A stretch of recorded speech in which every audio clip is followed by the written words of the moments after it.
আমি হেনো যিবোৰ শাক পাচলি বা আমি যিবোৰ খাদ্য খাওঁ সেইবোৰ হেনো গৰু গাহৰিও নেখায় বহুতে তেনেকৈ কমেন্ট কৰে নমস্কাৰ বন্ধু বান্ধৱীসকল আপোনালোক সকলোকে আজি ভিডিঅ'টোলৈ স্বাগতম জনাইছো এয়া দেখিছে ৰাতিপুৱাতে মই শাক পাচলি অলপমান বুটলি কুটলি আনিলো যিবিলাক শাক পাচলিত কোনো ধৰণৰ ৰাসায়নিক দ্ৰব্য ব্যৱহাৰ কৰা নাই এই শাক পাচলিখিনিৰ ভিতৰত এটাই বস্তু কিনা আছে সেইটো হল পটল বাকিখিনি আমি ওচৰে পাজৰে বা ঘৰতে পোৱা আসলতে কি হয় এইবিলাক গৰু গাহৰিয়ে খায় যদিও আমিও এনে ধৰণৰ শাক পাচলিবিলাক বেছিকৈ খাওঁ কাৰণ বজাৰৰ পৰা আমি যিবিলাক শাক পাচলি কিনি আনো সেই শাক পাচলিবিলাকত প্ৰায় মানে ৰাসায়নিক দ্ৰব্য ব্যৱহাৰ কৰা থাকে যাৰ কাৰণে মানুহ আজিকালি বহুত বেমাৰী হৈছে আমাৰ জীৱনত একো নাই যদিও মই ভাবো যে যদি সুস্থ হৈ থাকিব পাৰো তেনেহলে তাতকৈ আৰু ডাঙৰ একো নাই সুস্থ হৈ থাকিব পৰা খাদ্যবিলাকহে খাবলৈ চেষ্টা কৰো বা ল'ৰা ছোৱালীকো খুৱাবলৈ চেষ্টা কৰো আমাৰ ঘৰত দুজোপা মধুৰিআম আছে তাৰে এজোপাৰ আজি ছিঙি আনিলো কেইটামান আৰু এই মধুৰিআমখিনি বিৰাট মিঠা খাবৰ কাৰণে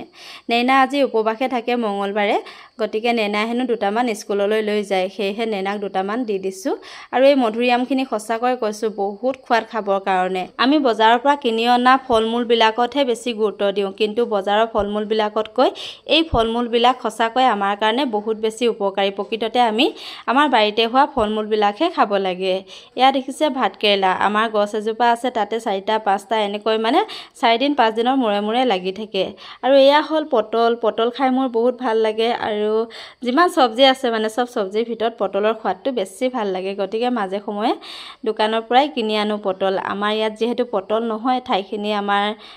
খৰালি কালতহে আমাৰ ইয়াত শাক পাচলি হয় বাৰিষা কালত আমি শাক পাচলি লগাব নোৱাৰো যেহেতু আমাৰ পানী বুৰি থাকে এয়া দেখিছে কলমৌ আমাৰ ওচৰতে নৈ এখন আছে আৰু নৈখনত মানে কলমৌ বৰ ধুনীয়াকৈ বগাই থাকে হেহে মানে কলমৌ কেডালমান ছিঙি আনিছিলো আৰু এটো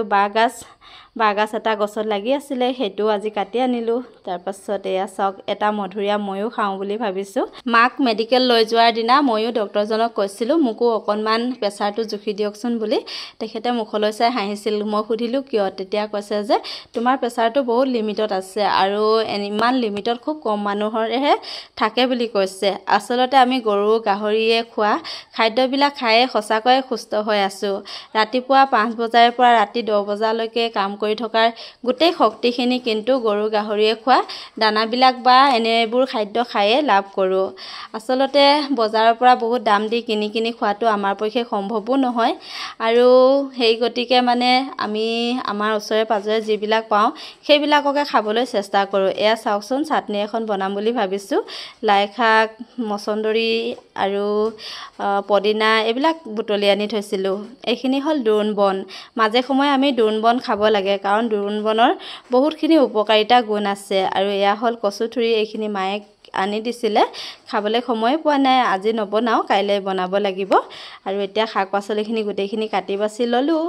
আপোনালোকৰ আজি দিনটো শুভ আৰু মংগলময় হওক তাকে কামনা কৰিলো ধন্যবাদ